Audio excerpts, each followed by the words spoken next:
Hey, Mike, are you there? Mike.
I can hear you typing.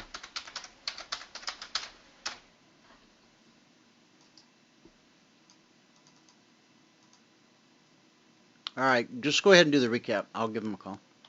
Okay. All right. I will do that.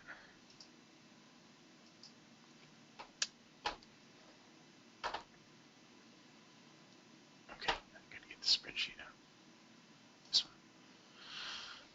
All right. Here we go. All right. Good afternoon, everyone. Today is Monday, the 21st day of December, 2015. Get all your Christmas shopping done? I don't. All right. Here we are, December 21st. Today in the live trading room, we made 7 ticks in the Russell, 12 ticks in crude oil, 2 ticks in gold, and we were break even on the ES and the NQ today. Today it took us 16 minutes and 3 trades to get to $130 a contract. And we took a total of 17 trades today. So we ended with $210 a contract. We had like 9 break-even trades, I think. 9 break-even trades, 7 wins, and 1 loss. Anyway, we're up $210 a contract, gross. Gross profit on the month is now $4,602.50. That's over 15 trading days, averaging $306 a day. If you were to apply an $8 commission to every trade we've taken, you would have a net profit.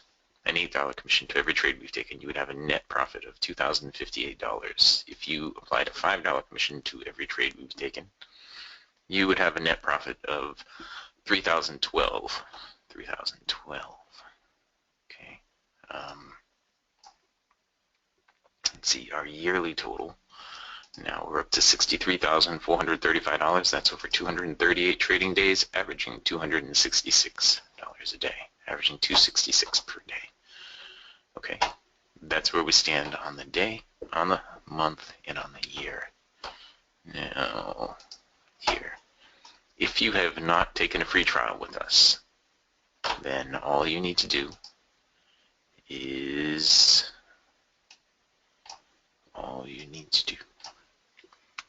go here to CFRN.net, and in the right-hand column, put in your name, put in your email, click register for a free trial. When you do that, you'll be sent a confirmation link. You must click on that confirmation link, okay? If you don't click the confirmation link, you don't get the free trial because we don't know you did it. We don't know you signed up for the free trial until you click that confirmation link. All right. All right. So that is that. Now let's go through the trades. In gold, we had a few trades today. We ended with just plus 2 ticks on it. This was our first trade, was right in here. On the gold, we got long on that up close above the trend line right there. and we got a couple of ticks profit. Yeah, I was looking for a higher swing in here before I got into it again. I missed this trade right here. All right, that was an up close above the trend line. Down here, the cycle was red, and we didn't hit the BBC, so you had to use the rules for closing above the trend line. Okay, that looks like it gave about 8 ticks or so. Then it pulled down, and we had a bounce off the BBC type trade right here. We ended up with a break even on that. And we had a close below the trend line that I did not draw right in here. All right, and so I tried to short there, got 4 ticks in profit, moved the stop to break even, and got taken out at break even. And gold got really flat, really flat. Let me go see something here. That's today, about tomorrow.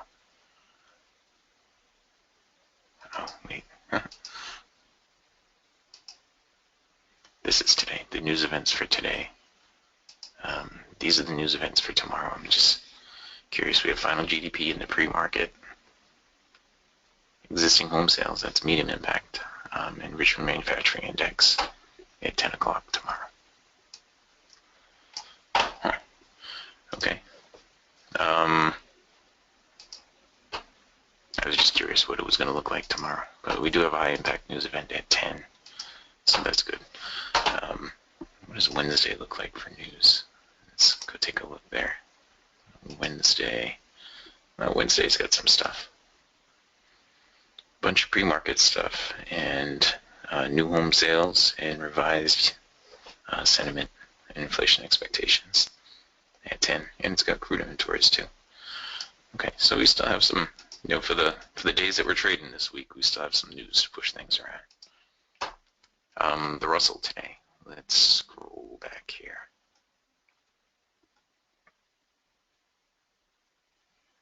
All right. Now I had some minor technical issues at the startup, otherwise I would have gone long right here on this Russell, right in here. Okay. And again, probably, maybe right here. It changed directions and it moved right down into the weekly trading zone. We took a trade coming out of the zone right there, and we got 5 ticks profit on that one. We missed this trade, but we got 10 ticks profit on this one. Looks like we missed another trade in here too, right there. And again, right there. We got 10 ticks profit on this one. Okay. And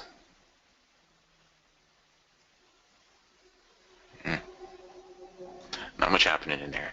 Then right in here, we stopped out. That put us back down. After this trade here, we're at plus 15. And we stopped out here. That put us down to plus 7. Okay.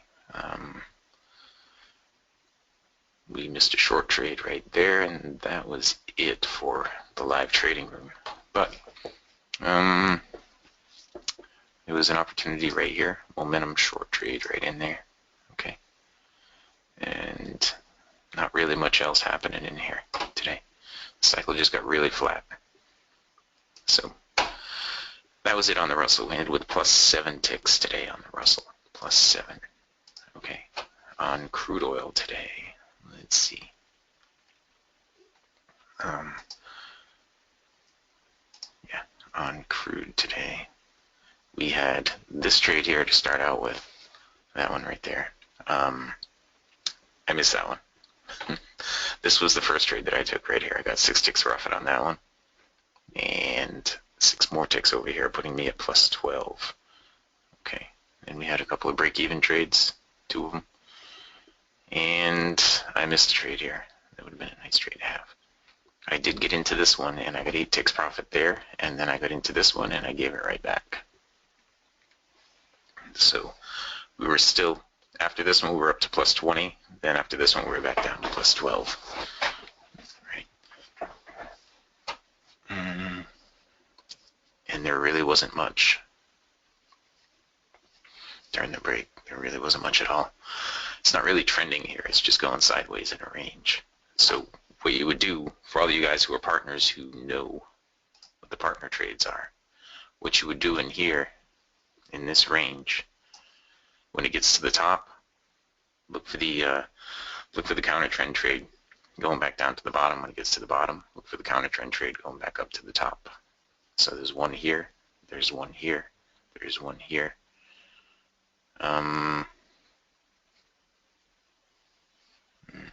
Right here, there's one here, and one there. There's one right here, but this one didn't work out.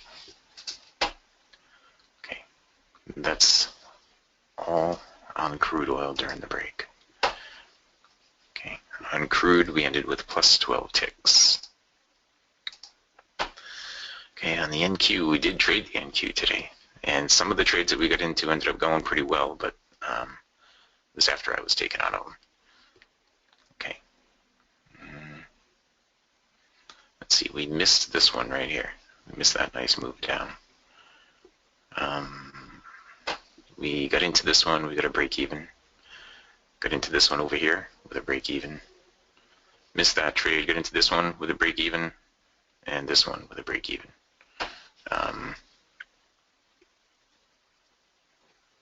Let's see, right in here, a long trade.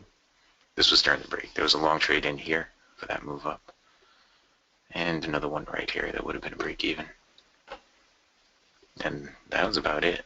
On the NQ, we were break even on the day. And the ES is going to be even more boring because we only took one trade on the ES. Right here. I said this should get down to the zone. And I actually put a target down here at 5.5. But once we closed below the MA1, I followed my rules, moved my stop to break even, and it took me out of break even before it went down. So that was it.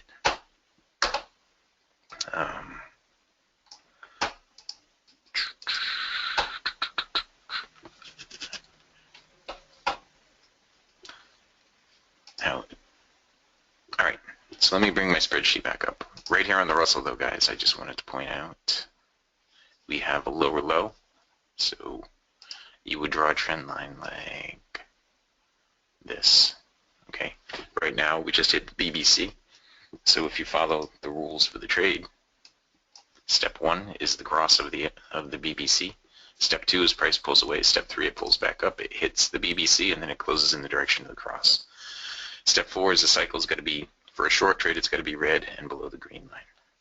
Okay, so right here, from 16, we would expect it to get down to 15.6, so you would put a sell stop in right there. Okay.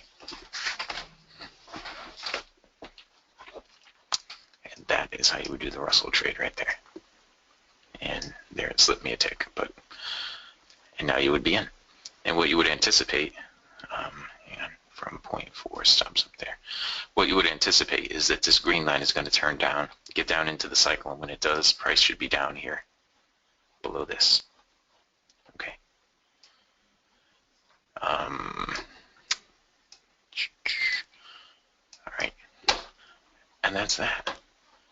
Let me bring up, not that, this. Bring up the spreadsheet, and we can go through this. Today in the live trading room, we made 7 ticks on the Russell. We made 12 ticks on crude oil, 2 ticks on gold. We're break even on the ES and the NQ. It took us 16 minutes and 3 trades to get to our goal for the day. And we were at $130 a contract when we got there. We took a total of 17 trades today. 17 trades. Okay. On the month, we're up 4,602. That's over 15 trading days, averaging $306 a day. And on the year, we're up 63,435. That's over 238 trading days, averaging $266 a year. Okay. If you have not taken a free trial with us, just go here to CFRN.net, and in the right-hand column, put in your name, put in your email, click register for a free trial. It says right here, once you click register, check your inbox to confirm this request because you'll be sent a confirmation link. It says you're almost done. Something like that. And it says, please click this link. Once you do that, then we know you took the trial. So then we can send you off all the information you need. Okay. And that, Dwayne, ends my recap. So let me stop the recording. I don't know if you're ready, Dwayne, or if you're still on the phone with Citrix. Yeah, I'm still on the phone. Okay. All right. Well, then let's slide this off to the side. And we'll see what we can do here. All right, that Russell short stopped out, that earlier short.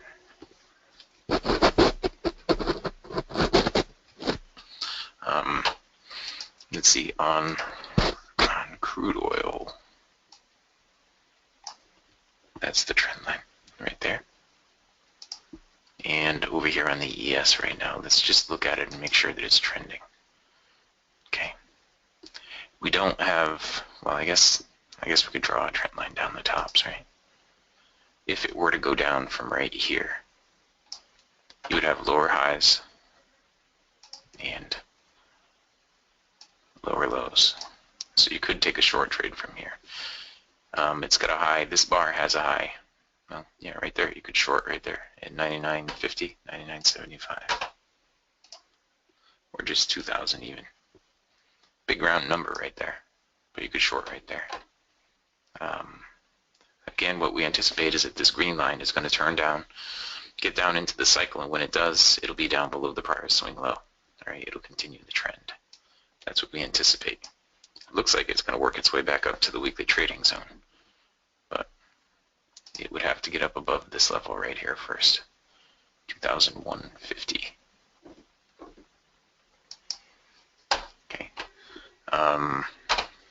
Let's see, does anybody have any questions about that? Do I ever favor one market over the other if it is responding better?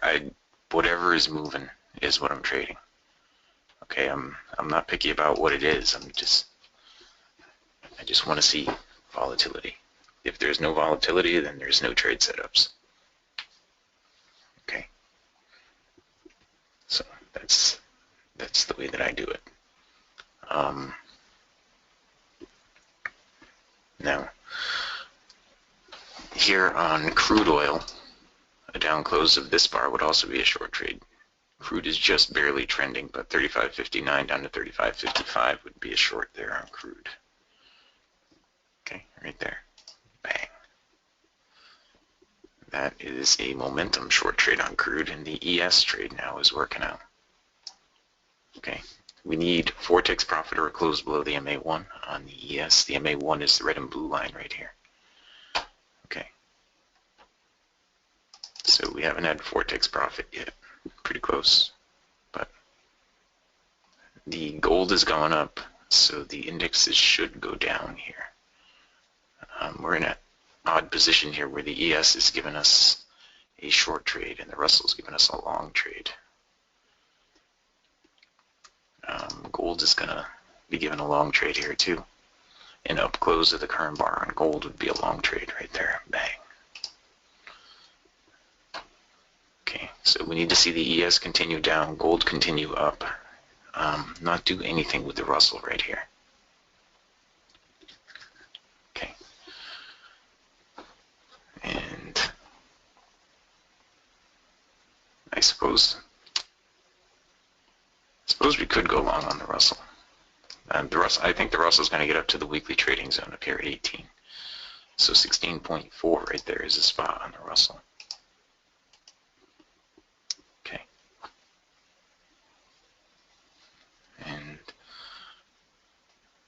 we still need to close below the MA1 over here, or 4 ticks profit. We're at 3 ticks profit on the ES right now. We need 4 ticks profit there, or close below the MA1, whichever happens first.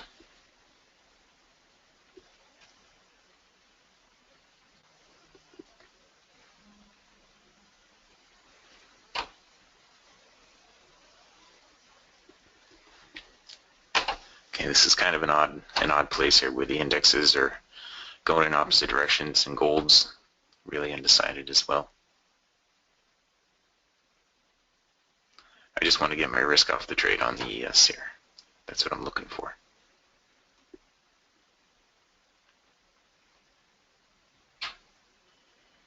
It doesn't really have a bias either way.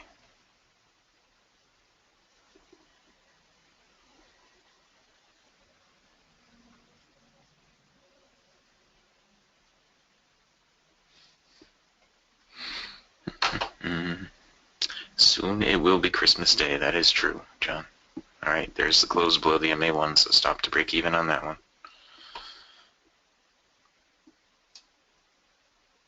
Okay. And we need to close above the MA1 over here on the Russell. Okay.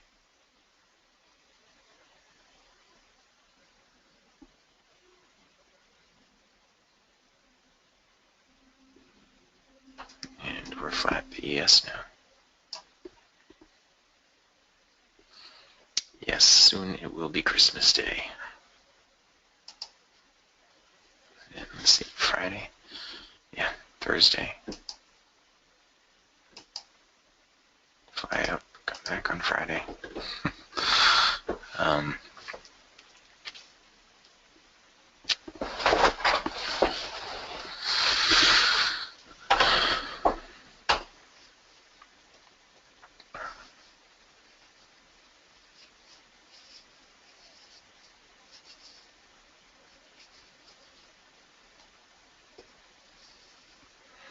All right, I'll just take it. We'll worry about the Okay. other issues later.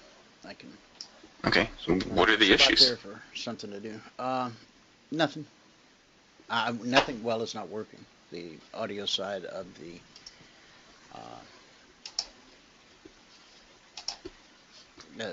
long explanation. The server Okay. side of the All right. software is not working for the radio broadcast and or for those who are here inside of the GoToWebinar room. So. Okay. So All right. Well, all right. that is a problem. Okay, greetings. Good afternoon. Welcome back. Today is Monday, 21st day of December 2015. We had a little bit of a hiccup as we got rolling this morning. There will be no live stream on the YouTube today. There will be no cool sound effects. There will be no intro music, outro music. It will be bare bones broadcasting. All right, we're looking at the S&P 500 Emini Futures right here, right now. This is the hourly chart. As we were wrapping things up back on Friday, we were in this candle here. This candle closed here. We had opened here, and we said, okay, let us lay out our perfect world scenario trade. In a perfect world, price would run up to the important price, important area, which was the alert for Friday to be short below 2012. We already had a move down that took us to 2007, so basically a 5-point trade. We then tested the important price, important area. We came back down again, and the second time we got a 9.5-point trade, which brought us within 2 ticks. I take that back. It brought us within 4, 5, 6 ticks of the weekly trading zone at 2000/2001. So in that perfect world, we said if price would draw back and give us a 38% retracement of this move down, a 38% retracement, which would put price back above the important price, important area, 2012, we would love to be in that trade on the short side, because there's a high probability at this point that on the move down we will see 2000/2001 creating a 12-point trade.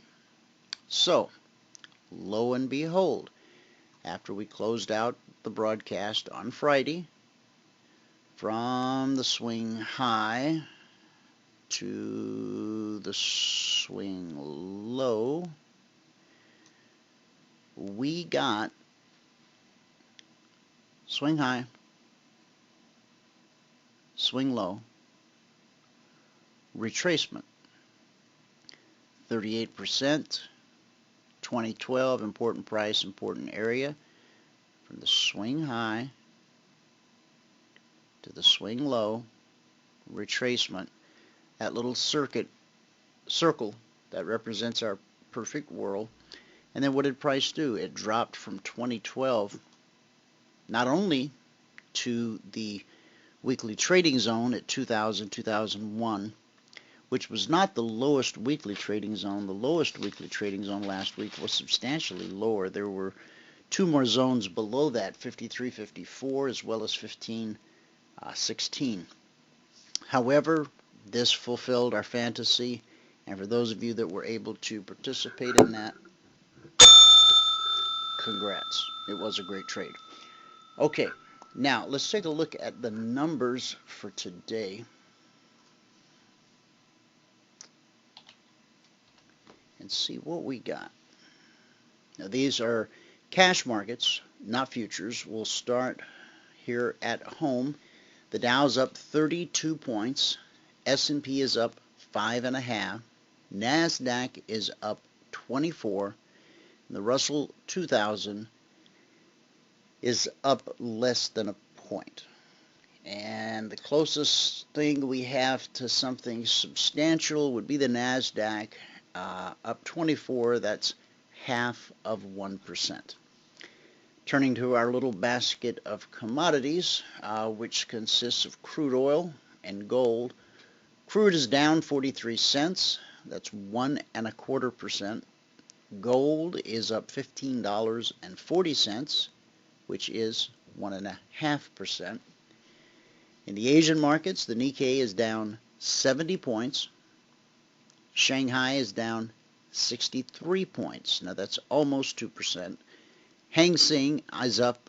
Shanghai is up 63, which is almost 2%. Hang Seng is up 36, which is less than 0.25%. And finally, in Europe, everything's red. The DAX down 1%, 110 points. FTSE down 17 points, and the CAC 40 down 1.25%, off by 60 points on today's session. So there you have it. Those are the numbers from around the world. Europe's red, the US is green, Asia is green with the exception of the Nikkei. Gold is putting in a stunning performance, and crude continues to inch its way lower. So, the headlines today, I'm sure you are all tied to your television Saturday night for the Democratic debate.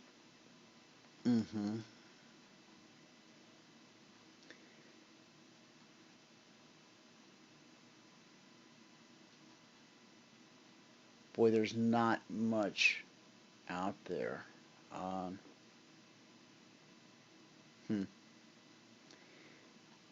Yeah. A couple things we could dive into here, but none of them.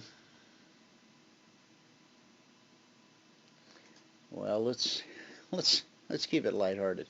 Donald is demanding an apology from Hillary for what he called a disgusting claim in Saturday night's Democratic presidential debate, from which her campaign has subsequently walked back. Clinton said Trump has become the terrorist group ISIS's best recruiter. She went on to say, they're going to people showing videos of Donald Trump insulting Islam and Muslims in order to recruit more radical jihadists. Those claims were subsequently questioned, leading Trump to say, Clinton made those up. and prompting an awkward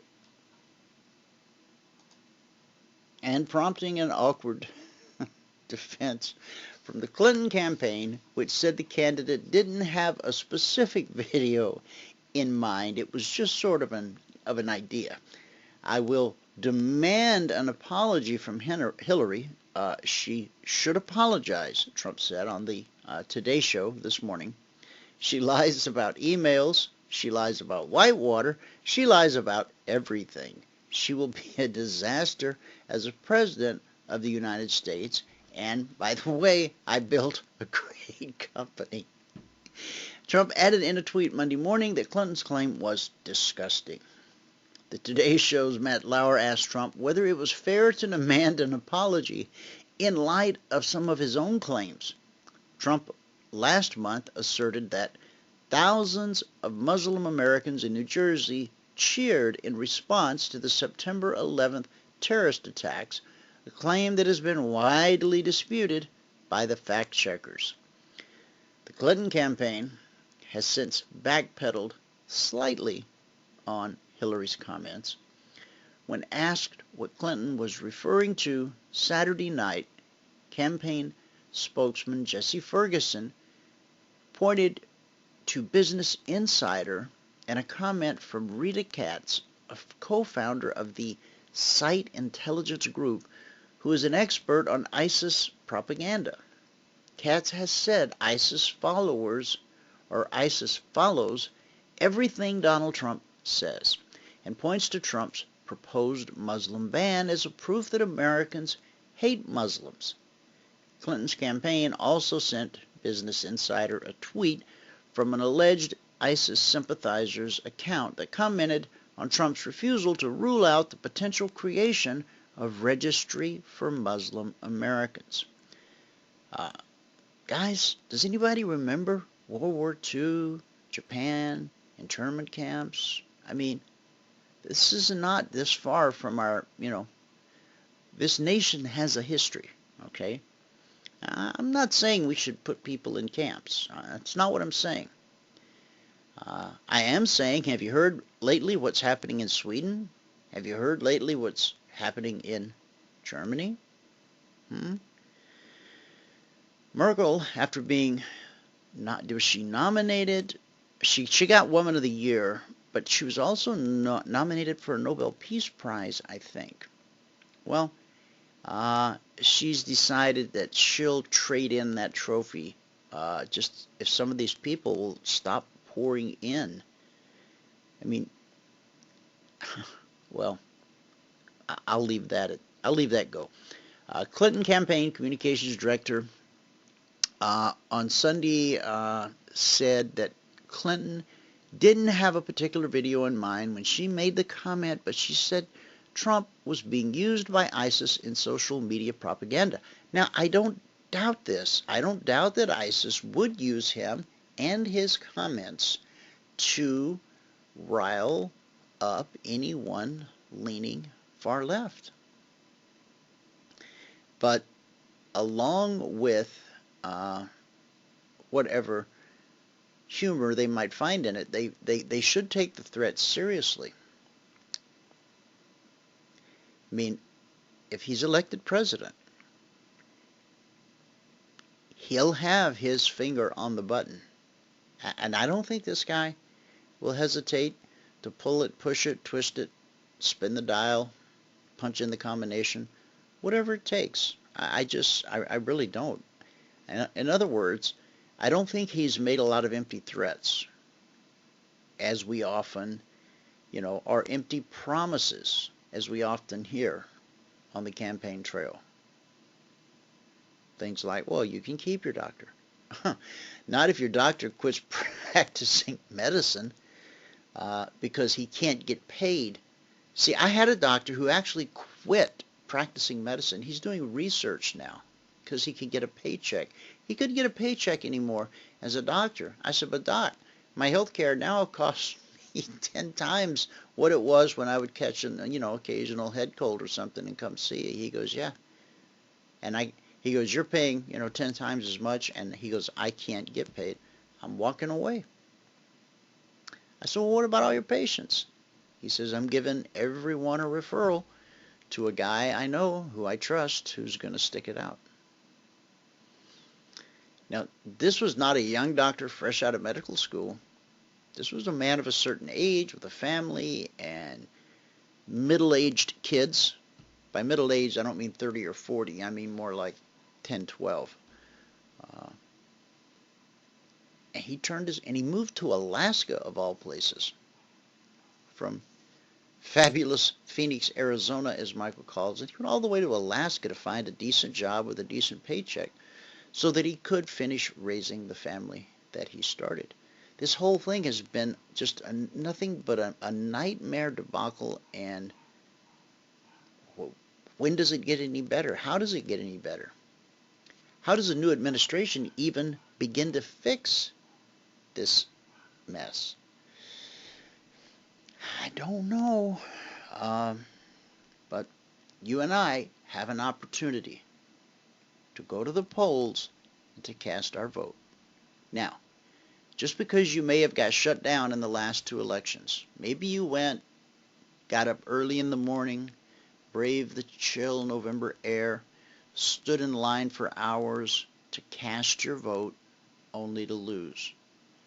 Then to show back up 4 years later and go, okay, well, I feel a lot better this time because there's no way there's any Looney Tune in America will elect this president for a second term. Okay, we learned our lesson, thank God. Now, let's make America great again. I was saying that before Trump said it, but I was also wearing loafers with no socks before Don Johnson. I'm just saying. And I'll be doggone it if America didn't elect him again. Unless, of course, you believe the conspiracy theory that the guys back from hiatus, the ones, who did the inside job on 9/11, also rigged all the voting boxes, and that's how he won. No, he didn't win on rigged voting boxes. He won on a promise of, I'll pay your mortgage and I'll put gas in your car. Do you remember that woman? Boy, they used that sound bite. I must have heard it 10,000 times. He's going to put gas in my car and pay my mortgage. How is he going to do that? Oh, with my money. I see. Same way he's going to pay your health care premiums with my money. Okay. God, I don't mind sharing what little I have. Could you ask? Could you just ask and not take it? All right. Enough of that. So here we are back, not too very far from where we were on Friday as we closed out the session. We were waiting for price to go up, ding ding, ring the 38% retracement bell, get above the trigger, set us up for another short trade, and it did. And as we ran into the close on Friday, we got to a swing low of 1991. So from 2012, let's call it a 20-point drop. How about that? That's a strong move for a Friday afternoon. Friday afternoons aren't so sleepy like they were once upon a time. Here's where we opened last night for Globex. And we put in a pretty good rally. All right. Now let's get these out of the way. Let's take a look at the Concierge Trade Alerts from last night for a moment. We should go to our good word for the day as well.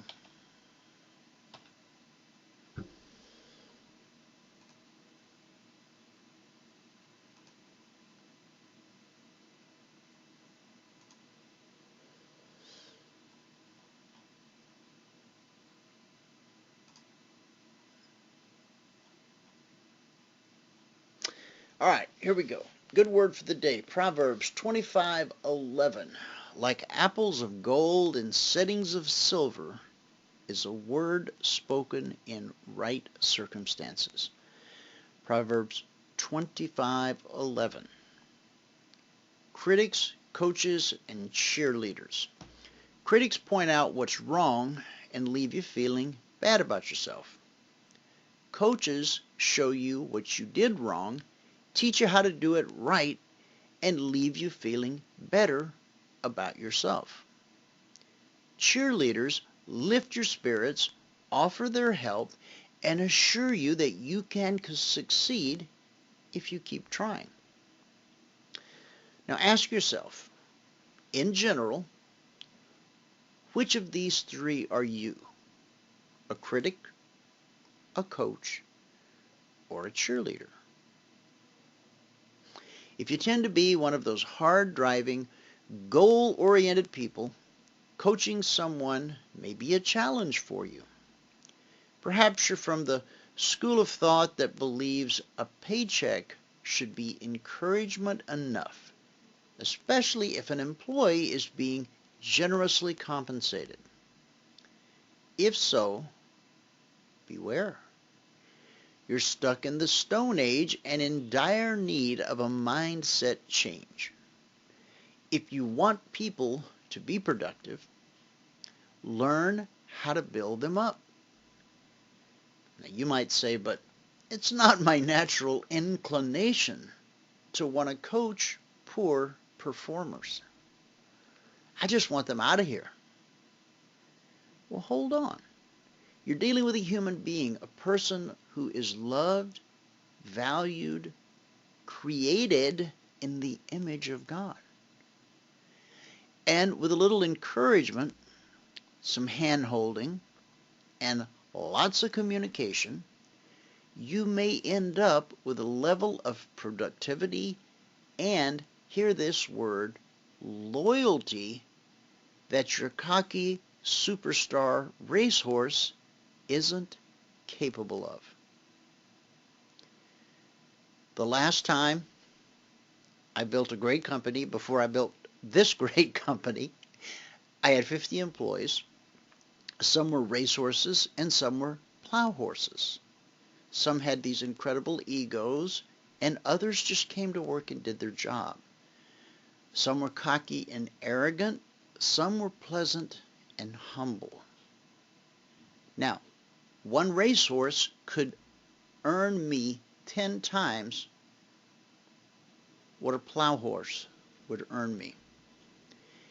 But any day of the week, I would take the plow horse over the racehorse again and again and again. Because the racehorse is always getting sick, always breaking a leg, always having to be bailed out, and ultimately having to be replaced. Because like a supernova, they burn out. So, who in your life, who in your circle of influence, do you have the power? Now you may say, well, that doesn't apply to me. I'm not an employer. I don't have a lot of employees. Yes, but there are people. Could just be in your own home. Could be your wife, could be your children. Maybe it's the Sunday school class you teach or the Sunday school class you're a part of. Critics, coaches, cheerleaders. Who are you?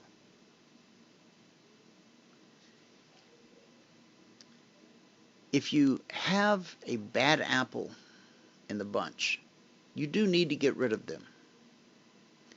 Otherwise, they will infect the entire barrel. That's why I was so quick to neuter those race horses. I would not allow them to be cocky and arrogant in my place of business. There is a way to be successful and humble. And when you bring those two together, success and humility, it's far more powerful than the brash, loudmouth, pound on my chest guy who's constantly saying, see me, see what I've done. Before you resort to firing someone or kicking them out of your class or sending them into eternal restriction, if it's one of your children, why don't you try helping them? Before you fire them, maybe you can fire them up. Maybe you can light a fire under them.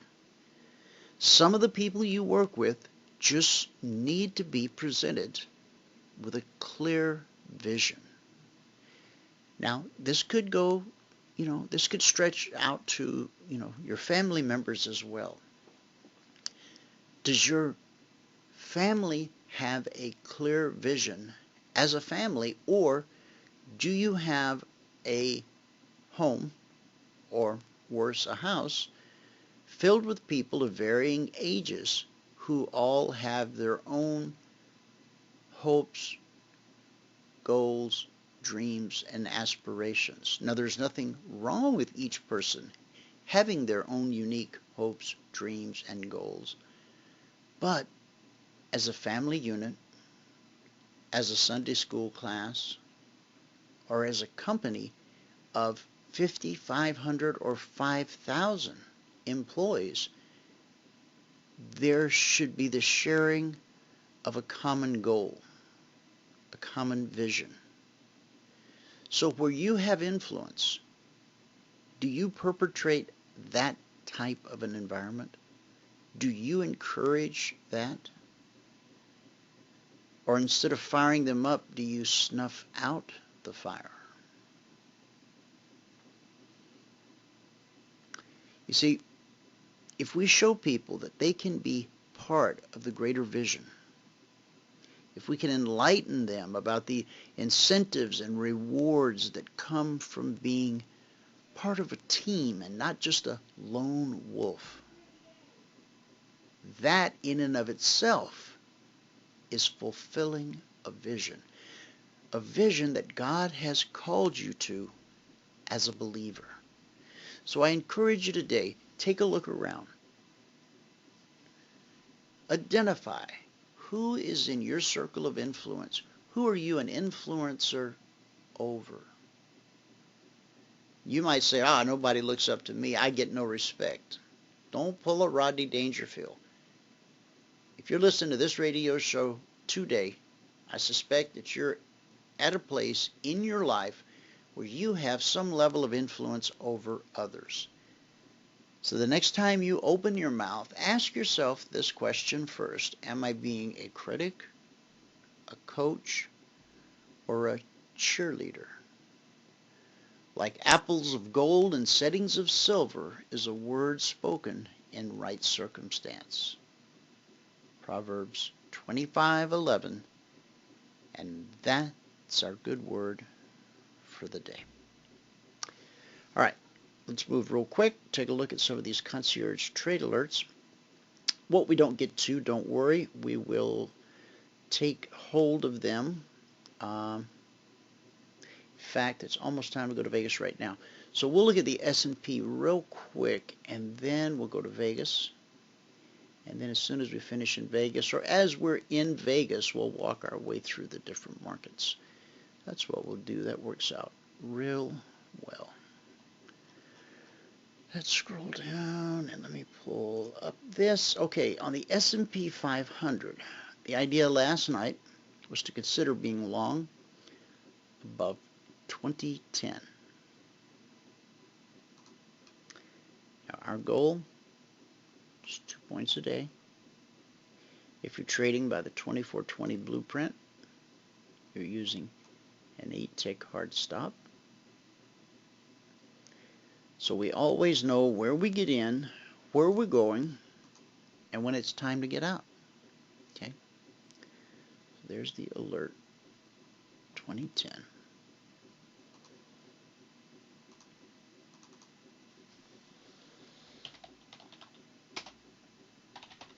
Okay, swing high was initially 2013.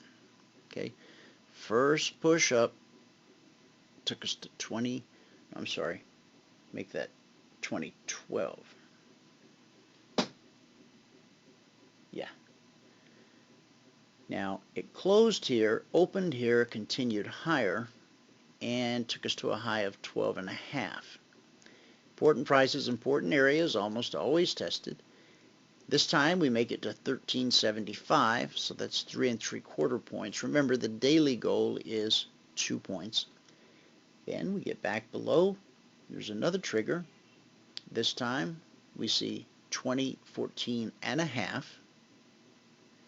And one more time so far.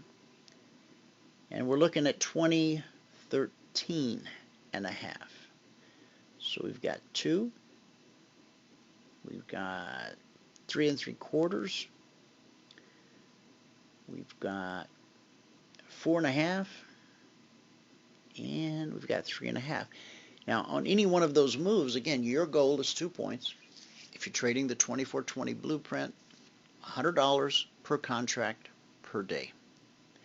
You get consistently profitable in the simulator.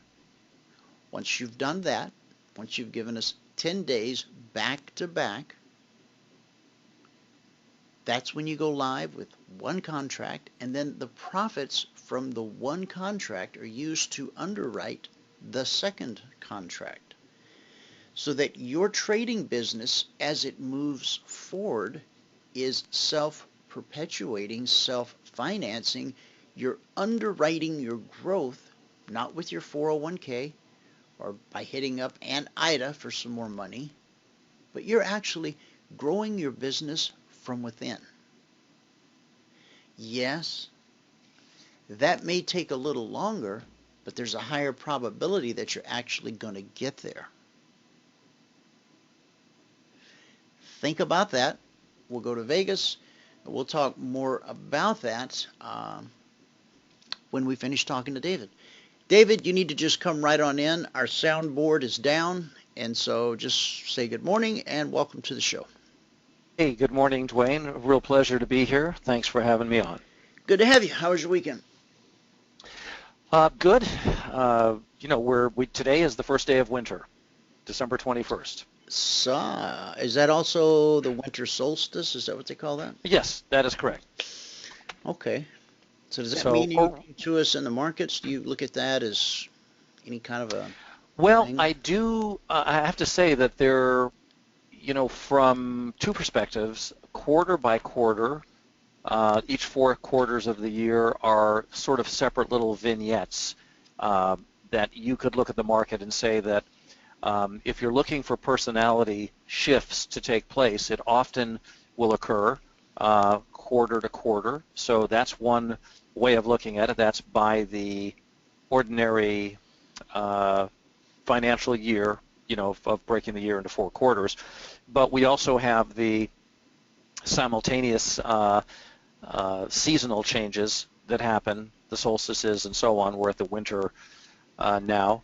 And it does, there does seem to be some personality changes in the market around those times, which is probably at least a heads up for people to know that you may be dealing with a different, like as an example, the 3rd quarter as opposed to the 4th quarter for us, we felt was quite different. The 4th quarter has been, it's been a different kind of market a little bit. We haven't had as many indications as we normally do and so on. We've had excellent indications, but not as many. And that's because some of the market's inherent personality, if you will, has changed over that. So, yeah, I think there is something there if you're talking about the quarters. And, you can read more about that if you want to go into the Farmer's Almanac or something like that, where they review that along with full moons and all kinds of stuff like that. Now, these are really, a lot of people really don't like to get into that side of the markets because it's, it seems like it's filled with the spooky and the, kind of mysterious and so on.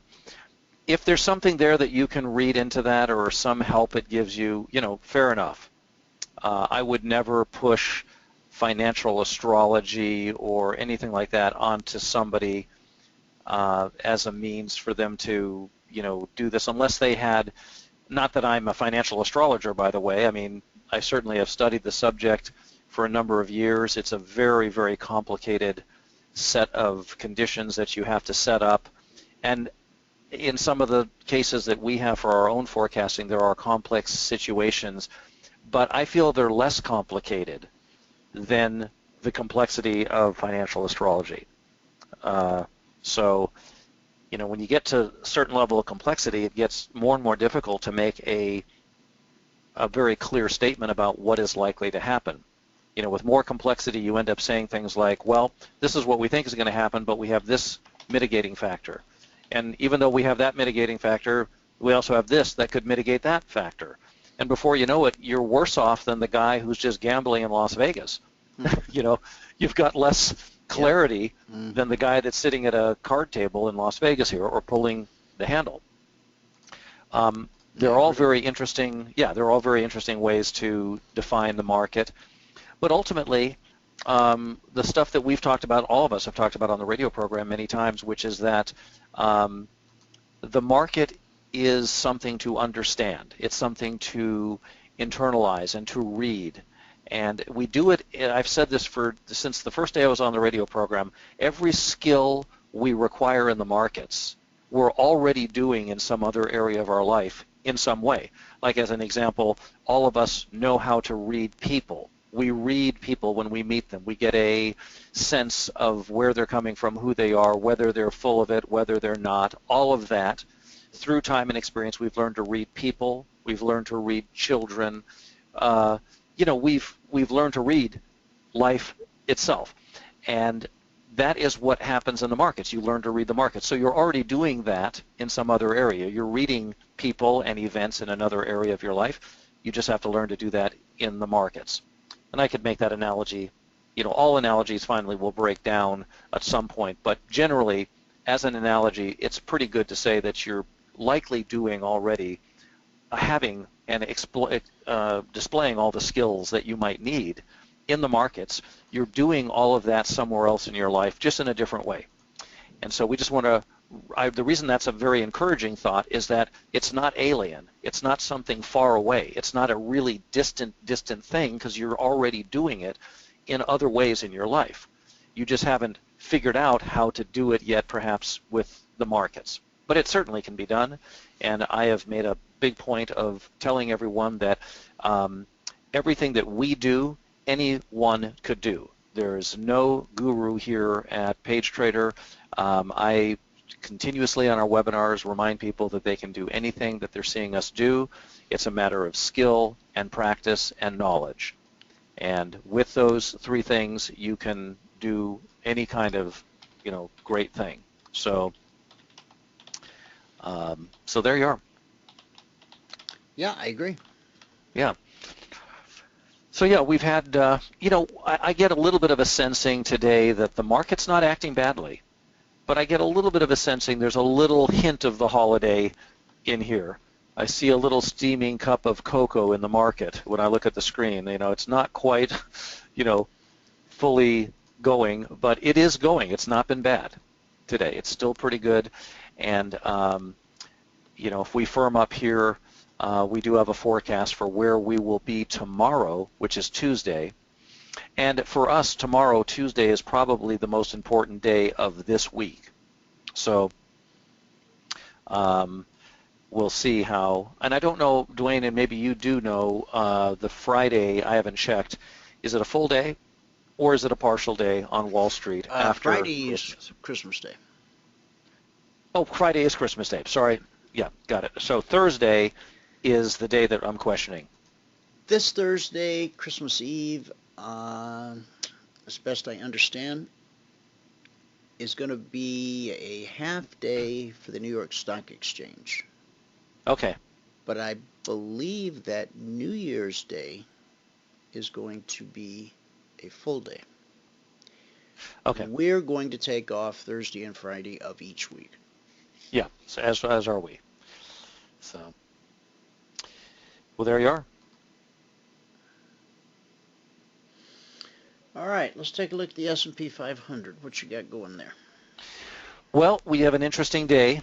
We started out testing some important levels up at 13 and 14. We have a support and resistance panel in our messenger window that we identify levels that we think are actionable levels that we may or may not take action at, but they're actionable levels nonetheless. And the market did indeed have trouble at that level. I was a little concerned this morning that we did have a bit of a holiday market, and I wasn't sure if they were really going to show us the full move down, you know, that we might expect. But they did, and we were able to take a trade from around 2005 down to 1998 to 1999. We exited some at 2001, 2002 as the initial, and these are very small trades, but still that's what we felt was high probability. The market did complete those numbers, and we've closed the last hour we closed at 1998.50, which was roughly that profit-taking area. So they're firming up pretty good here. And I am, at this point, bullish into tomorrow with higher prices, I think, likely. It's a little early in the market, the day yet, to completely, say, hey, that's just the for sure thing. But at this point, I am liking what I'm seeing with regard to the bounce off the 98 and how the market's handling itself here. So, this could give us I won't give the number out, but it could give us a very nice pop up. There's one other piece of confirmation that I think is important before we would jump to taking the trade, but I can, if we get that confirmation, it puts still a pretty nice trade on the table coming into tomorrow on the upside. Okay. All right. So there you are. Look in the chat box, see if there's any questions for you on the S&P. Let's see. Okay, James asked David about the crude two-step forecast on Monday. Well, crude continues to decline. We originally had what you could call a two-step roadmap, and what that means is that we're forecasting two complete moves out into the future. And by complete moves, we mean where price is going to go and when it's going to get there for step number one, and then it's going to reverse from there, where price is going to go and when it's going to get there, step number two. We've done hundreds of those over the years, but there's a bit of complexity to putting all that together so that you have a high probability of both of those happening. The first leg down was from 41 to 36 in the previous contract month for crude. We certainly have completed that, and if everyone has rolled, and I'm sure they have, we're trading below 36 right now. We need to see, honestly, at this point, a close that is unlikely to happen in the crude oil market that would absolutely, at this point, confirm the move we're talking about for the second step.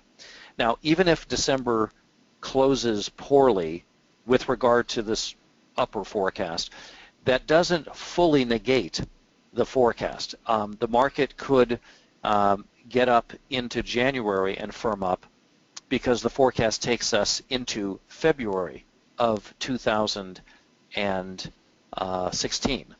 So we'll already have, been in 1/6 of the year by the time, boy, these years are flying by quickly, by the time this forecast. So at this point, we're flat in crude. We're very interested in how the market handles itself, today and tomorrow. But at this point, we're just watching the market. We've had a really good decline longer term.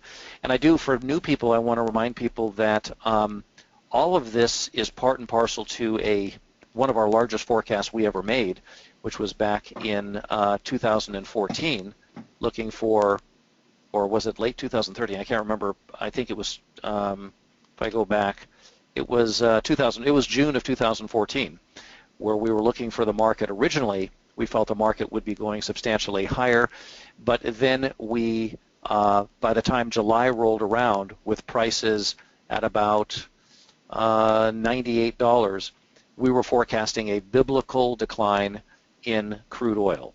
And I don't know of anyone else that was calling for that at that time, and if they were, good for them. But we couldn't measure how big it was. That's why we use the word biblical, because it was too big for us to come up with the numbers like we normally do. And I think we can look at the market and agree that we're about to take out, we're not very far at this point from taking out the lows of December of the year of 08 right now.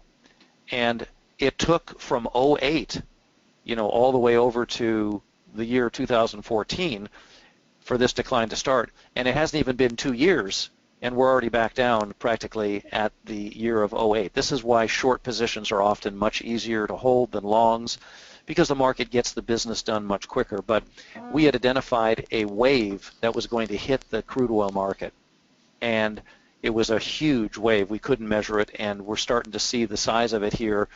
The market wave was now. Originally forecast as long. What was the tipping point where you decided that it was going the wrong direction and that you had to get on the short side of that trade? Right. We, at the end of, or during July, is when I don't remember the exact date in July, but of July of 2014, just to be fair, let's just say it's the close of July, when they close it at 97.65, was when we, on your program and in our stuff, said, nope, the market is going to go down biblically from here. And we originally, I have to tell you that this is a great example. Our long position, we had about a 10-point lead in it when the market rallied up in the previous month. Mm-hmm. But all of that got taken back and more by the close of July. And we knew that if the market really was as strong as this wave would imply, there would be no such close. I mean, that was a very peculiar thing for the market to do.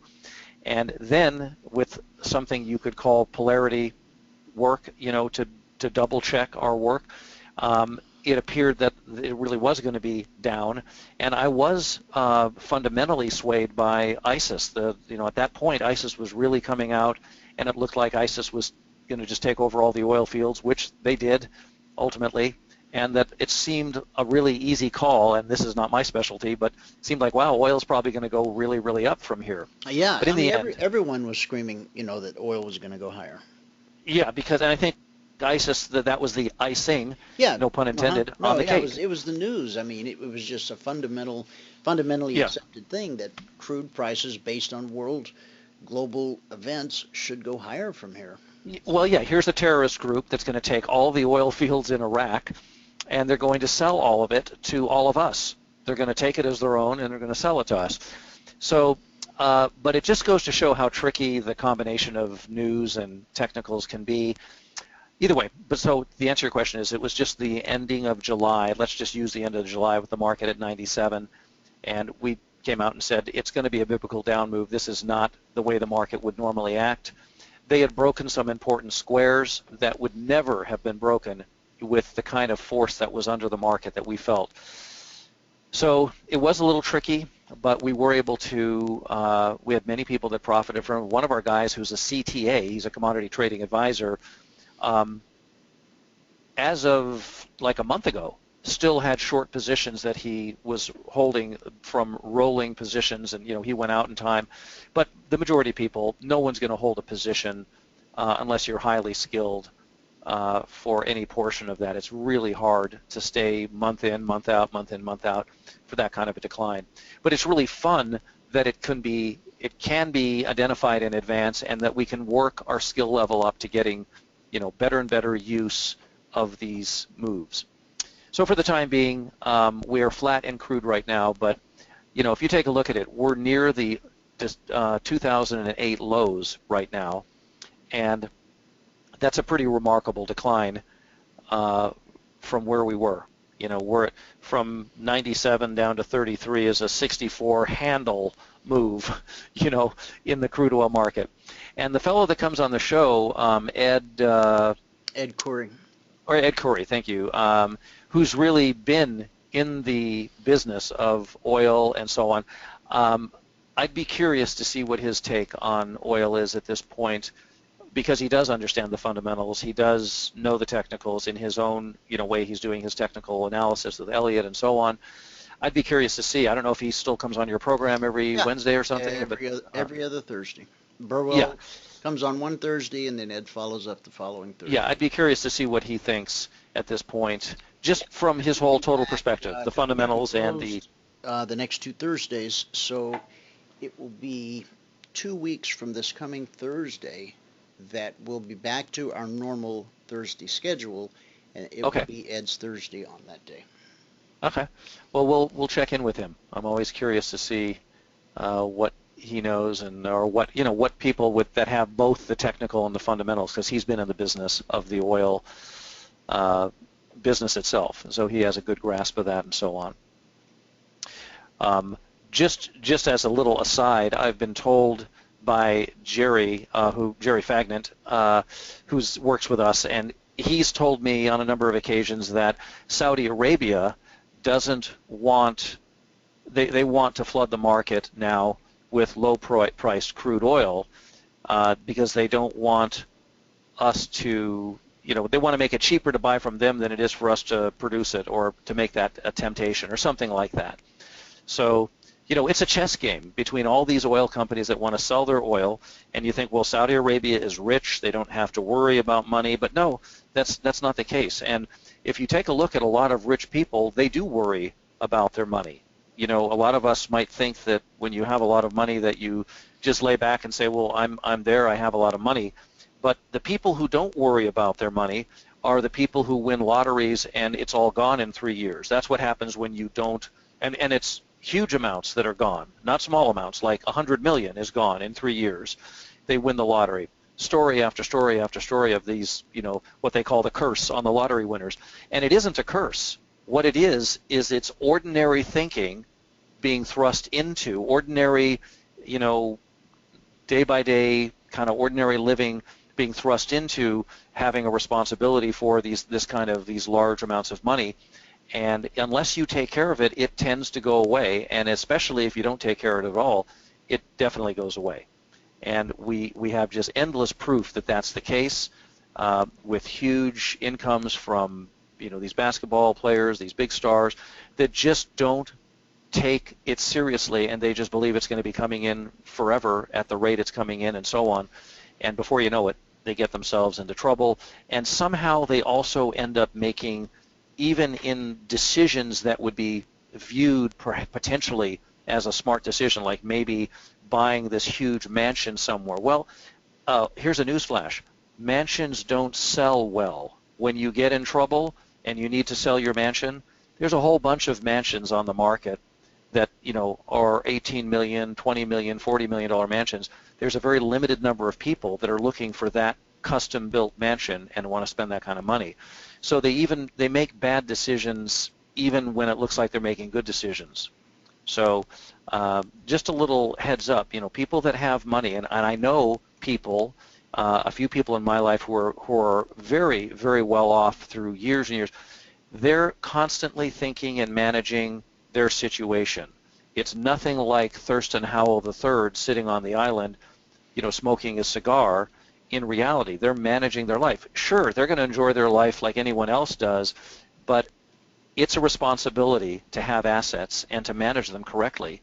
And if you don't manage them correctly, it's like a body without an immune system. All kinds of things come in and try to damage it.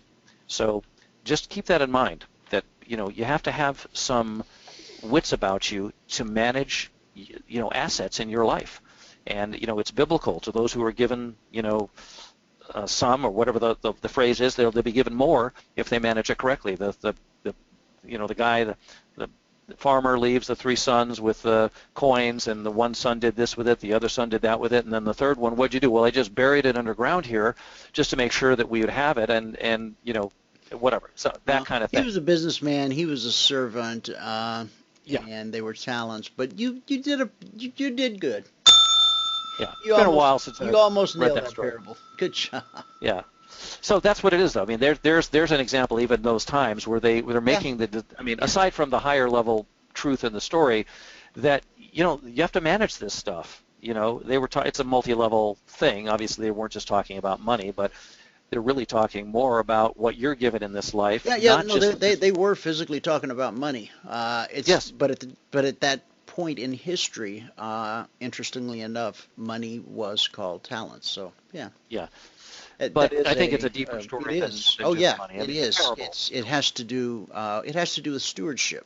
It has to be it has to do with being a good steward over whatever gifts God has given you. And there's also the scripture that to whom much is given, much is required. That one's a little tougher to swallow. Those who have stewarded their gifts, their talents, their abilities, whatever they might be, and done well with them, then there's that aggravating one that keeps popping up: to whom much is given, much is required. Well, I'm not so interested in that one. I got the other one right here. Just leave me alone. So, Right. all right. Let's see. Well, the Saudis are motivated to keep the price of oil down because they very much, Saudi Arabia and ISIS, they don't play nice together. ISIS has made it clear that they want to behead the king of Jordan. They want to behead the king of Saudi Arabia. They're not friends. And so if Saudi Arabia, by increasing production or refusing to lower production, as the OPEC components have requested that it do, they'd rather give away their oil in hopes that they could put ISIS out of business, because it is such a tremendous source of funding for them right now. So, Yeah. When we went in and everybody goes, "Oh, you're just going in to get the oil," and we weren't. Everyone was wrong about we that. didn't. Yeah. Turns out we should have. We should have just Yeah. went ahead and took it so these crooks couldn't get their hands on it. But hey, Well, I can tell you this: if I flew a jet for the Army and I saw an oil tanker pulling out so that it could drive it over to ISIS, where they could then sell it on the market and make money so that they can fund operations. You'd go kamikaze, wouldn't you? Yeah, I would blow up the oil tanker. And we have an administration that chose for the last 2 years to just, they're parsing this out. They practically go to their lawyers every time they're about to drop a bomb. They have so many restrictions. Yeah. It just gets to be obvious that they have no interest in being there at all. It's ridiculous, man. It's terrible. It is preposterous at this point. So now, when France got, their unfortunate situation happened, their horrific situation happened, they went out and started bombing oil tankers. Okay, well now we'll lead from behind and we'll bomb them too. That's great. Now suddenly our philosophical differences about bombing oil tankers and the environmental damage, and we might kill the man that's driving the truck, and that would be unfortunate. It's called war. And when you're protecting the United States interests, we don't want those people. It's unfortunate, but we don't want that oil getting into the hand of ISIS so that they can fund operations to come and destroy the planet as they wish they could. Can you imagine if ISIS had a nuclear weapon, what they would do with it? Of course, what they would do with it. They'd blow everything up. They'd blow up the world.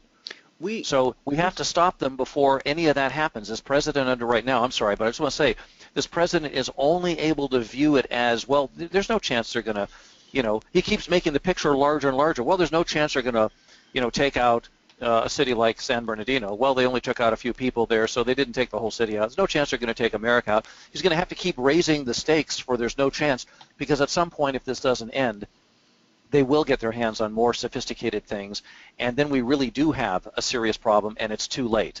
The same way this president let a $19 trillion debt get built up under his watch, and it's still growing, and has no way to fix it, he's also going to allow other problems to fester under his watch. All of this happened on his watch. It's a great example. This is a case study in absolutely irresponsible management, because you don't like the reality, because the president doesn't like the reality and wants to see it through his political ideology. And that's here we are. This is how you get here. Here's the map to how to destroy a beautiful country, is just to avoid these problems and handle them completely irresponsibly. He did it with our debt. He's doing it with ISIS. Were you still on the show, David, Friday, when we discussed the join Islam or lose your head threats in Sweden? No. You weren't? Okay. No, I don't think so. Swedish people are finding these notes tacked to their front door that says basically you got 3 days to make your decision.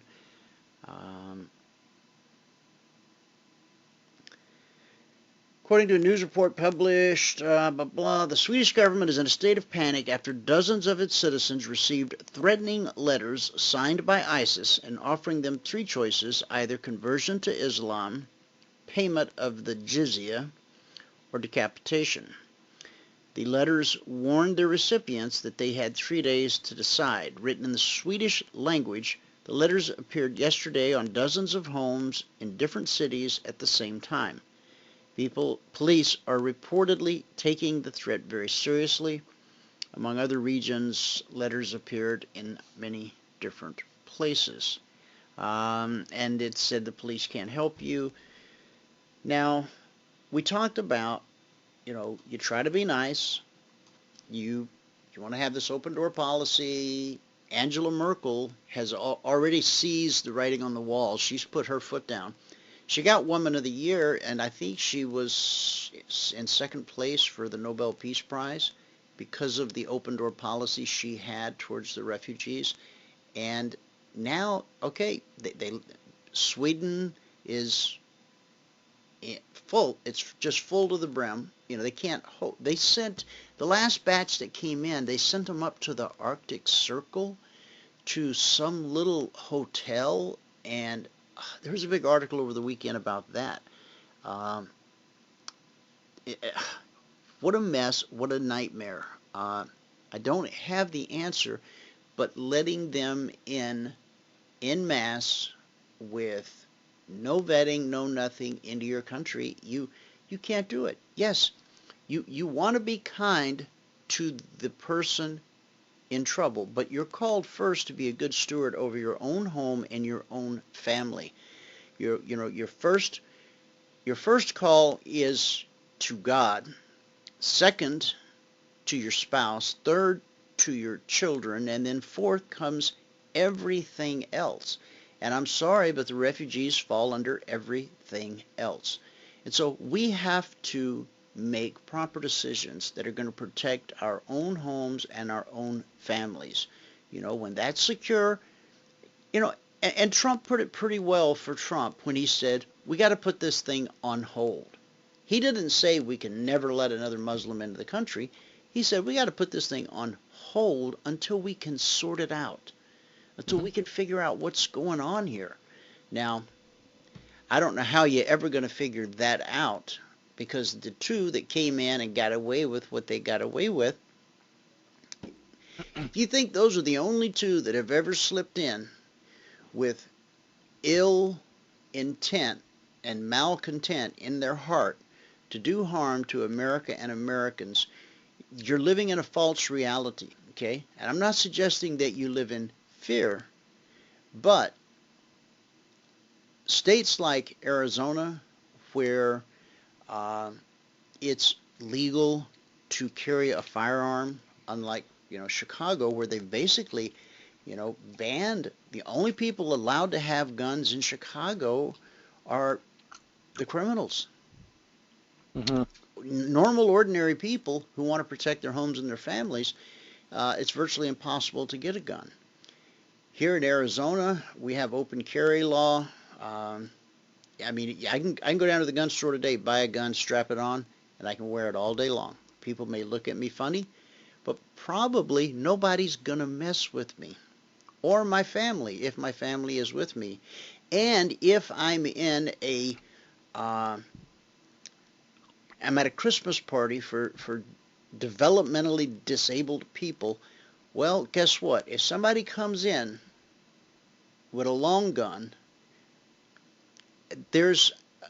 I got 8, 10, 12 chances of saving some lives. Depends on whatever my magazine will hold.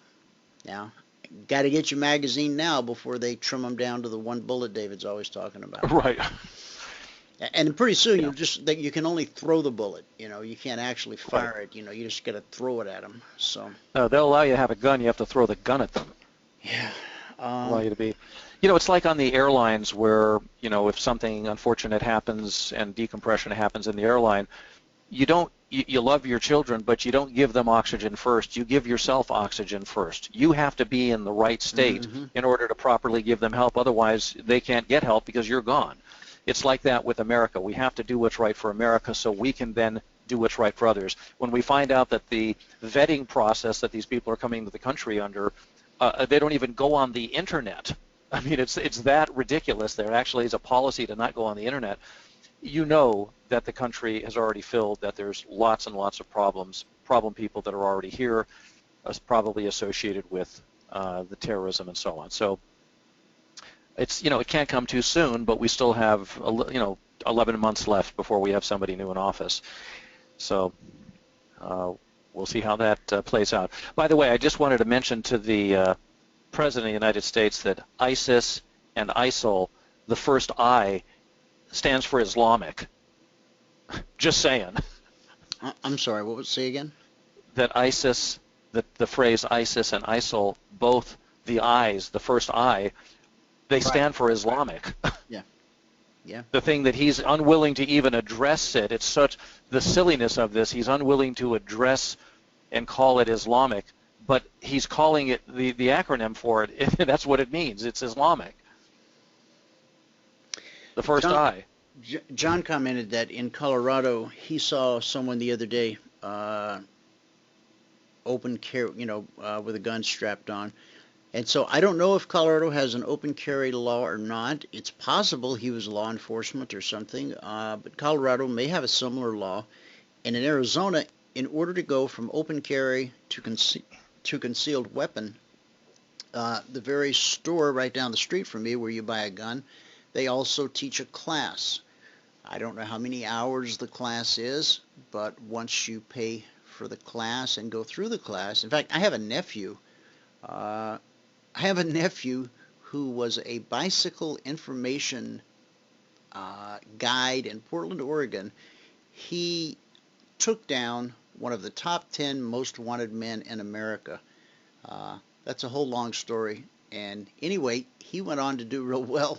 He became the Portland mayor's bodyguard and blah, blah. But he's actually licensed to teach that course.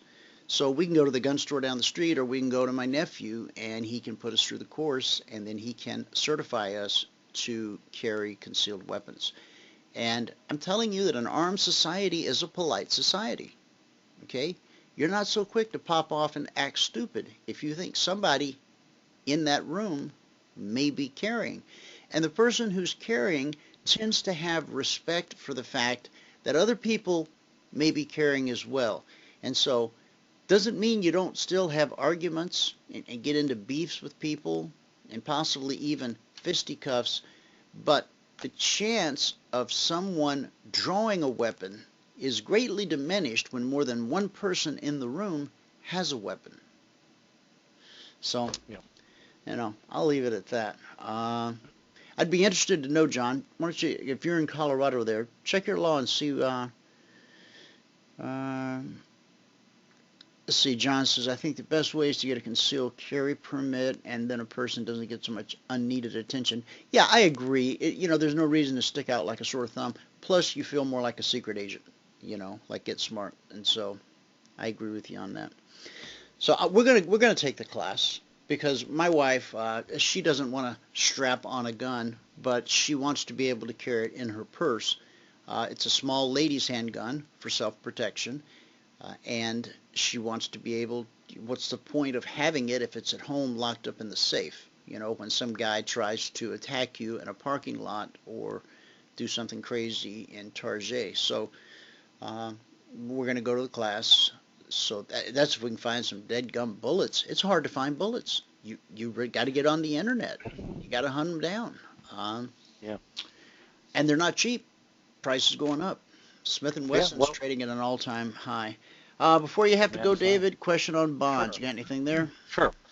Well, we just completed today, as a matter of fact, on the downside.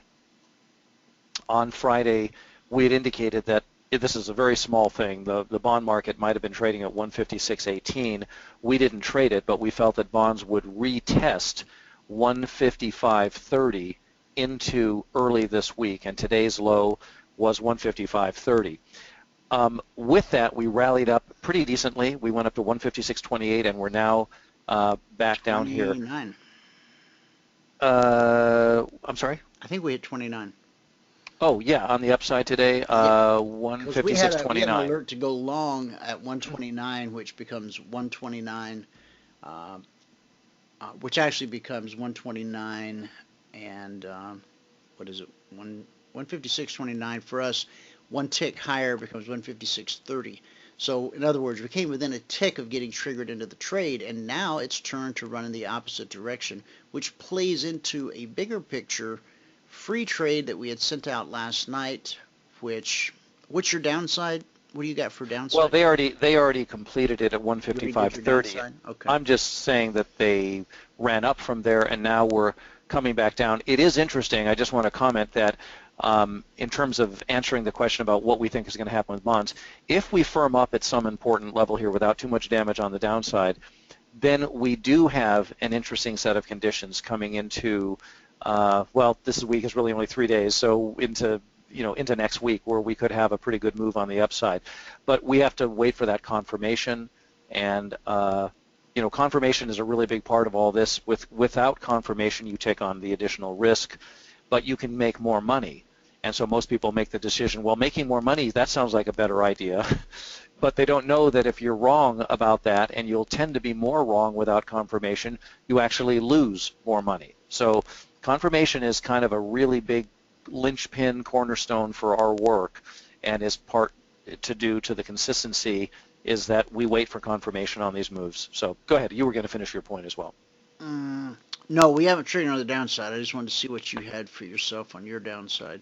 We've got a bigger picture trade in motion, so there's nothing really I have to add on the bonds. How about the euro? You got anything there? We're flat in the euro right now, and we are.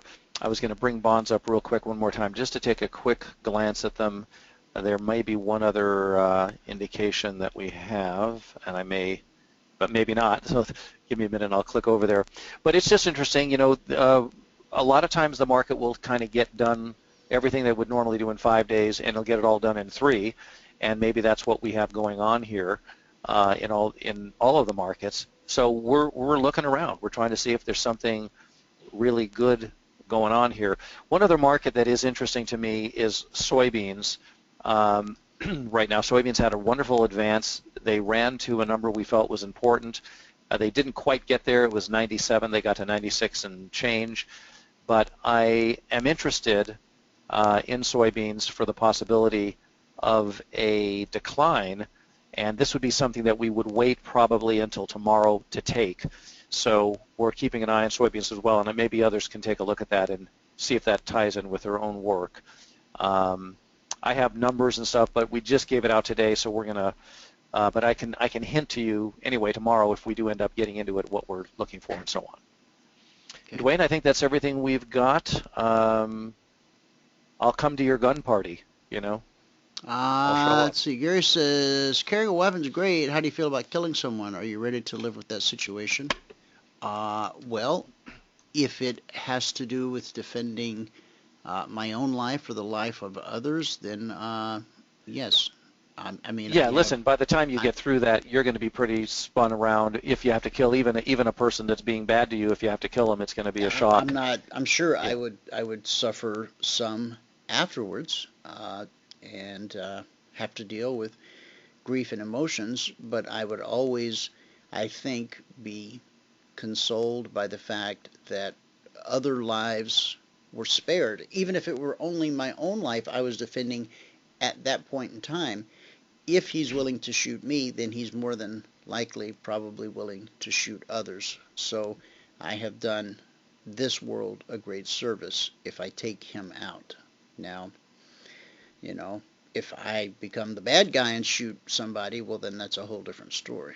So, all right. Well, Dwayne, that's all David? I have for today. Buddy. I do have to run.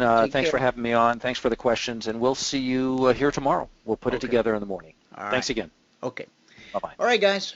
We're going to wrap it right there. We walked through most of the markets.